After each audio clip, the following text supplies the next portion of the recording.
नमस्कार, मी भाविका आणि तुम्ही ऐकलंच असेल एका रात्रीत 30,000 जॉब गेले आणि सोबतच त्यांचे हेल्थ इन्शुरन्स सुद्धा. अशा न्यूज आपण रोज ऐकतो, बघतो.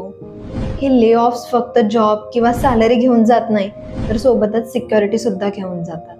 तुम्हालाही तुमची कंपनी हेल्थ इन्शुरन्स प्रोव्हाइड करत असेल तर ह्या 3 गोष्टी चेक करणं खूप महत्त्वाचं आहे.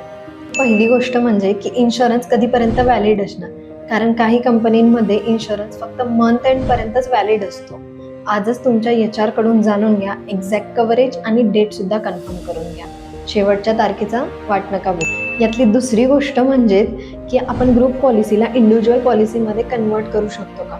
तर हो, काही पॉलिसी कन्व्हर्जन अलाव करतात आणि वेटिंग पिरियड सुद्धा रिसेट करत नाही आणि त्याचबरोबर बेनिफिट्स कंटिन्यू राहतात. यातली तिसरी गोष्ट म्हणजे फक्त ग्रुप मेडिक्लेम कव्हरेजवर अवलंबून राहणं हे रिस्की असू शकतं, कारण जॉब चेंज किंवा ले ऑफ हे कधीही येऊ शकतात. त्यामुळेच GMC सोबतच तुमच्याकडे एक इंडिव्हिज्युअल हेल्थ इन्शुरन्स प्लॅन असणं खूप गरजेचं आहे. आणि डिले केलं तर त्याचा कॉस्ट खूप जास्त पडू शकतो, कारण वयाच्या 40व्या वर्षाच्या आसपास आपल्या हेल्थ प्रायोरिटीज चेंज होत असतात आणि वेटिंग पिरियडमुळे लास्ट मोमेंटला पॉलिसी घेऊन सुद्धा त्याचा फायदा होतो. त्यामुळे आजच पॉलिसी घ्या, कारण जेव्हा गरज असेल तेव्हा कॉम्प्रोमाइज करायची वेळ नको यायला.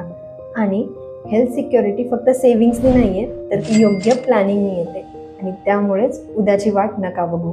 आजच प्लॅनर 9 टीमशी संपर्क साधा आणि आपल्यासाठी योग्य तो प्लॅन निश्चित करून घ्या. तसेच तुम्हाला जाणून घ्यायचं असेल तुमच्यासाठी best GMC plus individual plan कोणता असेल तर कमेंट करा GMC. आणि अशाच प्रकारच्या माहितीपूर्वक व्हिडिओसाठी आमच्या चॅनलला नक्की फॉलो आणि सबस्क्राईब करा.